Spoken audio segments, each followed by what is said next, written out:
The following is an exclusive presentation of the Carolina Panthers and the National Football League. On this episode of the Panthers Huddle, Coach Canales is here to talk about our road trip to Houston.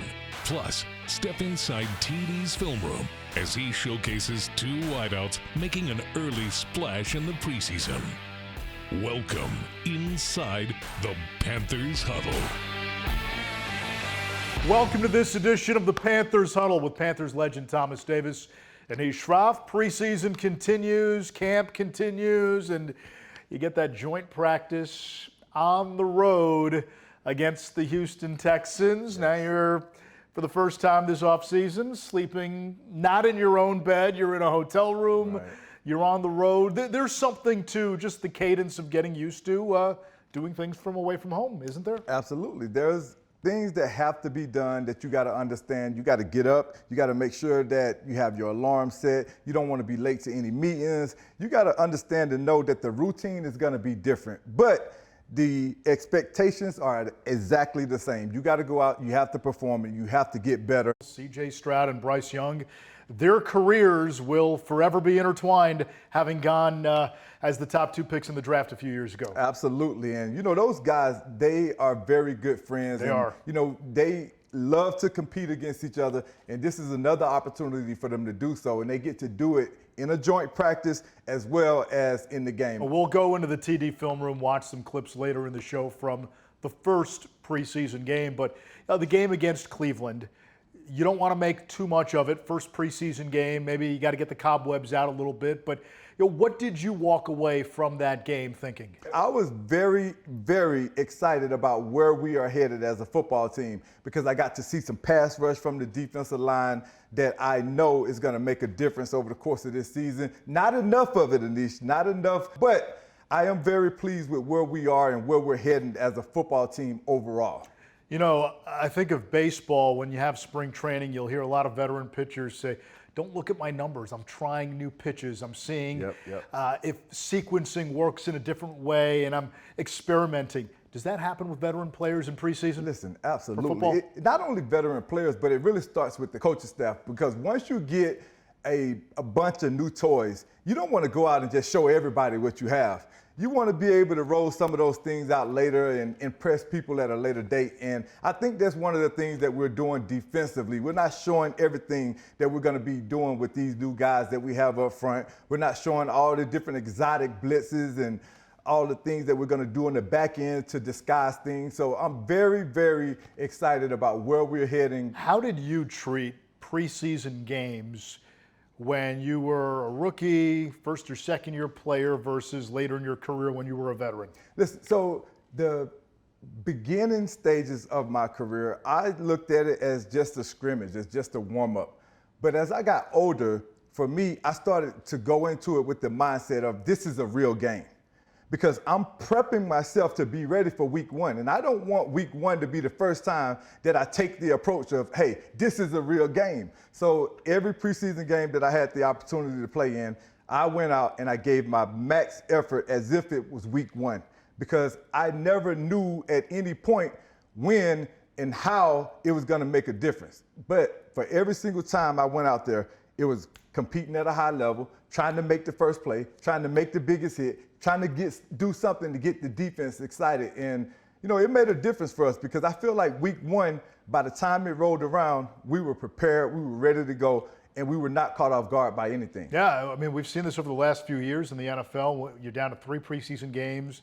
Oftentimes, week 1 and 2, the quality of play across the league seems to be down. Yeah, because a lot of people take that mindset, and particularly young players. It happens. It's going to happen because, you know, they don't know what to expect from the NFL, and they don't understand that, okay, preseason is one level, and then regular season is one level, and then you got to take it up to a whole different level in the playoffs, and that's one of the things that was taught to me early on, but then I started to change that mindset as I got older, like I just talked about, because I wanted to make sure that I was ready to go, and it was never something that looked different. I wanted to be at my best at all times. All right, we put you in flashback mode. Now it's time to put you into flashback mode. Here is the Bojangles Rewind. in this game. The launch point for the Panthers this season starts with the quarterback, Bryce Young. The way he finished last season, that's a springboard to 2025. You can see the confidence, and you know what we've done? We've added a few weapons to help him along the way. Now he has some more weapons so he can go out there and display what he did in college. Thielen's the motion man. Brown's showing blitz. They bring it. Young throws a jump ball for T-Mac, and he makes the catch. Great catch. Would you like me to talk about the great catch, or would you like somebody who caught 10,000 passes talk about the great catch? Great job. Listen, T-Mac is tall, but I can tell you this. When the ball is thrown, it's his ball and his ball only. 3rd and goal. Pocket collapsing. Young rolling. Directing traffic.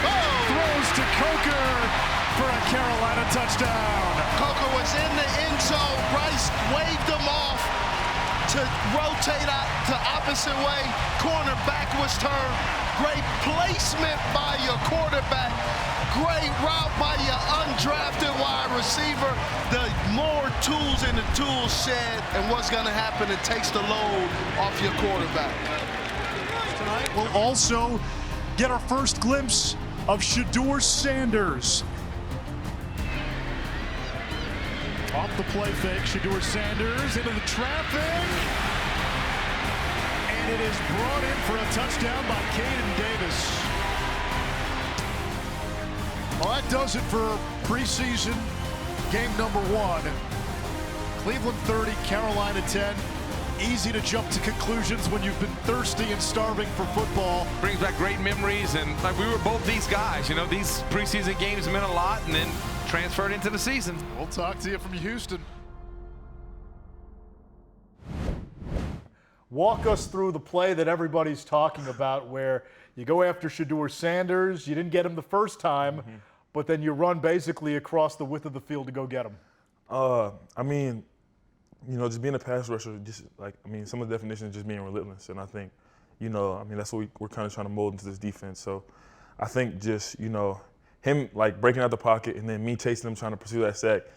You know, obviously I want to get a sack on the stat sheet. So, I mean, it's kind of no-brainer. But, you know, I kind of just want to, you know, keep running to the ball, keep working hard, get myself into shape.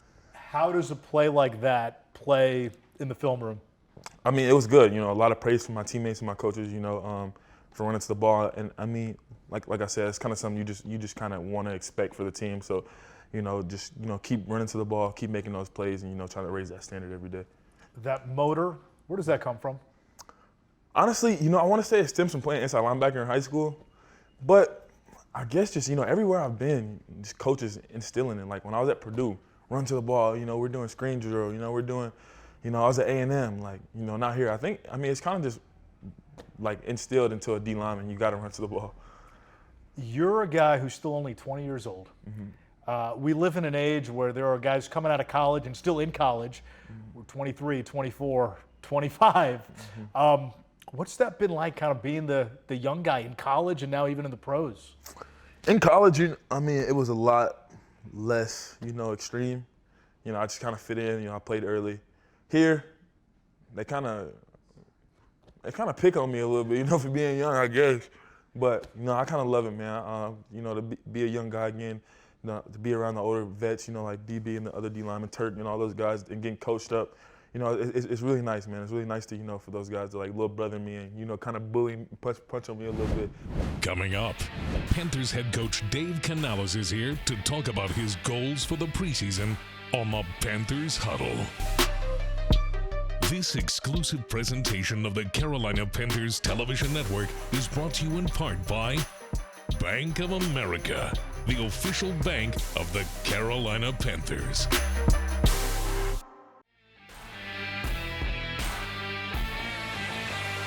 Welcome back to the Huddle. We're joined by Panthers head coach Dave Canales. Preseason game 2. What does that represent in this timeline up until week 1? Yeah, I think that the challenge is when you come off of your first preseason game, the rhythm of having like a Tell the Truth Monday the day after, looking at the film, growing. The guys are really tested in that.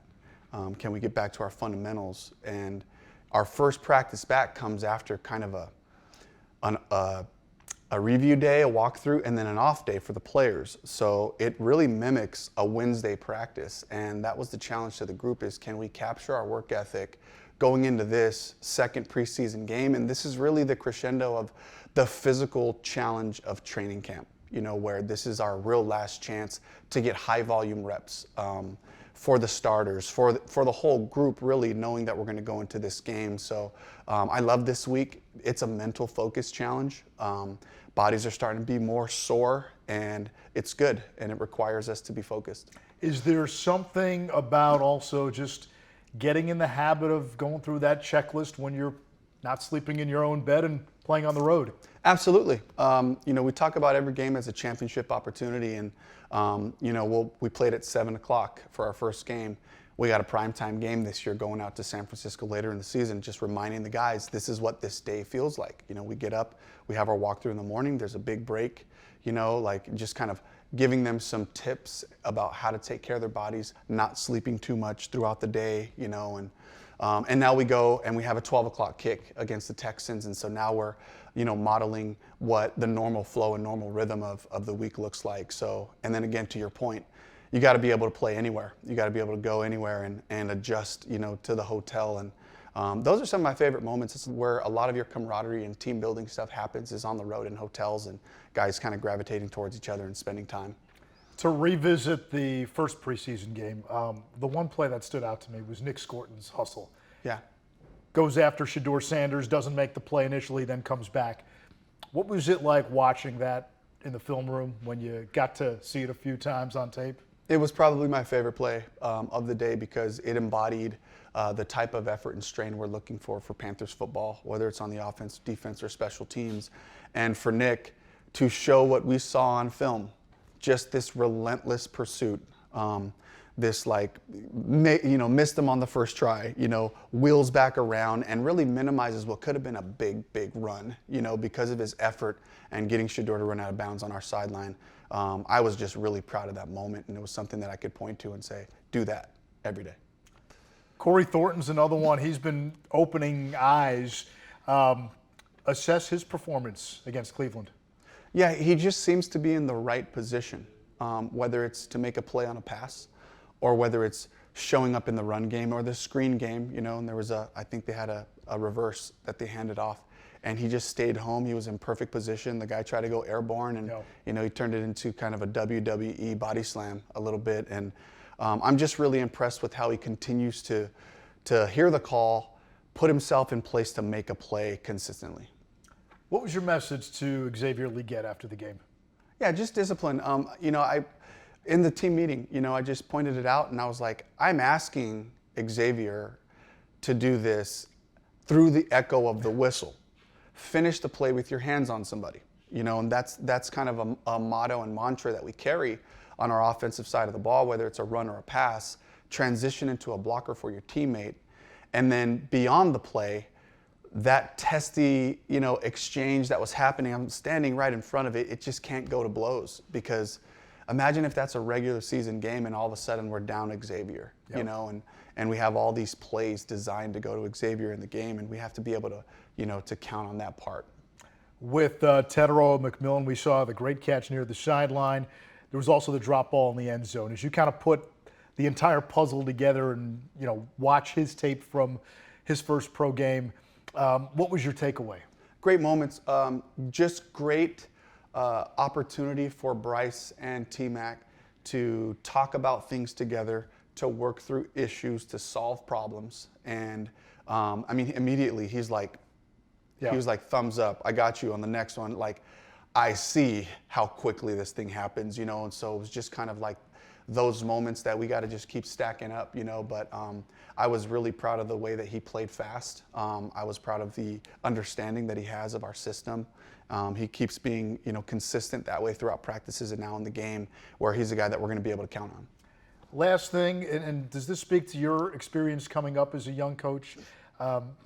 The opportunity that you're giving now to some of the other coaches to call plays who wouldn't normally get that chance in the regular season. Absolutely. We are a developmentally minded organization, and that's for every department that we have, that the people that are in charge of those departments, while we have to do our jobs well and we have to lead, we should also be developing the next wave of employees to be ready for their opportunities that may come. You don't know when they're going to come.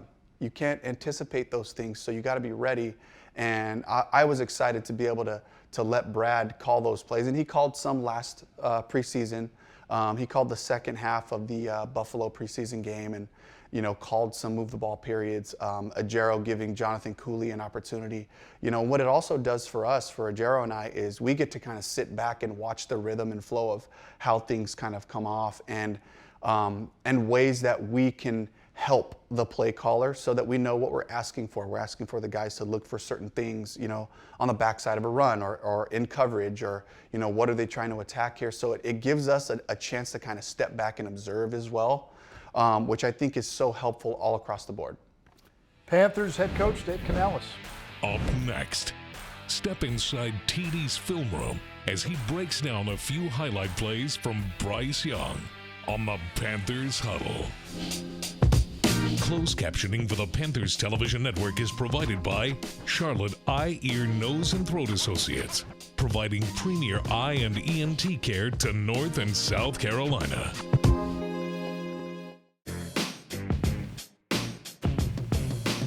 Welcome back to the Huddle. And Ashraf Thomas Davis. Time for TD's film room. We actually have game film to break down. A couple of exciting plays from the first preseason games. What did you pull up from the archive? And this football is back. Our fan base have absolutely been excited and waiting to see the connection between Bryce Young and T-Mac. And we got to see it early, man. And this kid, I talked about it a long time ago. I told you guys that he was special. And this is one of the plays that absolutely tells you exactly what I'm saying. And this is also a Dave Canales thing. But if you look, they sent Thielen in motion and needs to start this play. And what that does, it allows Bryce to identify what the defense is doing. You see, as soon as Thielen went in motion, if you guys see, the defender had to come down into the box right away. So now, once that safety comes down into the box, Bryce understands and knows that he has T-Mac out here singled up one-on-one with their cornerback. And Bryce Young thinks the same way, and watch the way that this play ends. Great protection by the offensive line. T-Mac over the shoulder catch. That is an unbelievable catch by any player, but especially a rookie wide receiver. He has great eye control, great body control, and great hands. That's a phenomenal play by the offense on this play, in particular, Bryce and T-Mac. Great catch, great throw. Steve Smith on the broadcast brought this up. Giving T-Mac enough room from the sideline to where Bryce put that ball, allowing him and only him to make that play. Absolutely, but also you have to give T-Mac credit on that play as well, because he left himself enough room to be able to make that adjustment. You see a lot of young receivers not understand spacing and get into a position to where they run so close to the sideline, and then once they try to make that adjustment, they're usually falling out of bounds. But that was a great job by T-Mac, and like you said, great placement by Bryce. Let's stay with the Bryce Young theme. When we've seen him often at his best at Alabama, his first 2 seasons in the league, it's when he goes off script and he goes into Merlin mode. We saw that in the Friday game against Cleveland. Listen, Bryce Young is a quarterback that's definitely dangerous out of the pocket. Another guy that when I played, Russell Wilson was that guy that gave us trouble after he got out of the pocket. So if you watch Bryce Young on this particular play, the protection breaks down, and it happens sometimes, but what does Bryce do? He's being a field general.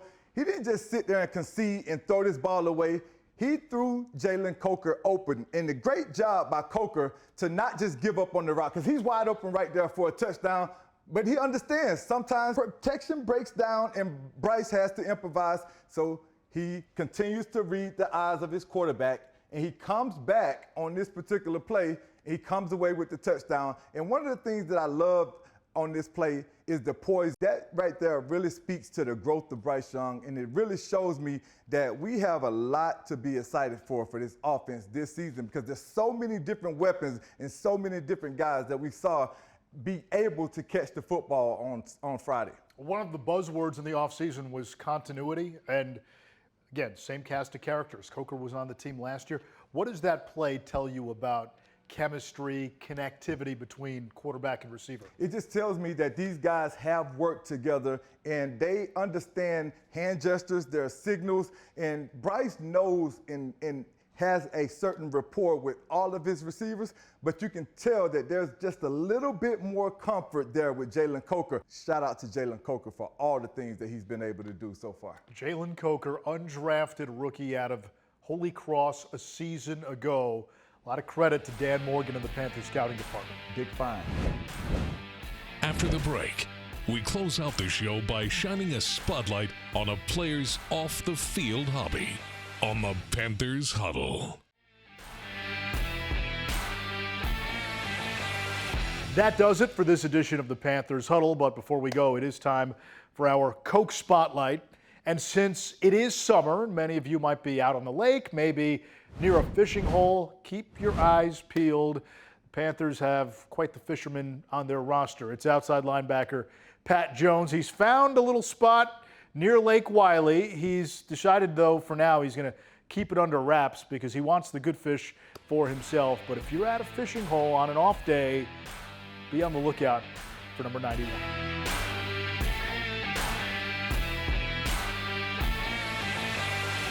You've been watching the Panthers Huddle, a copyrighted presentation of the Carolina Panthers and the NFL.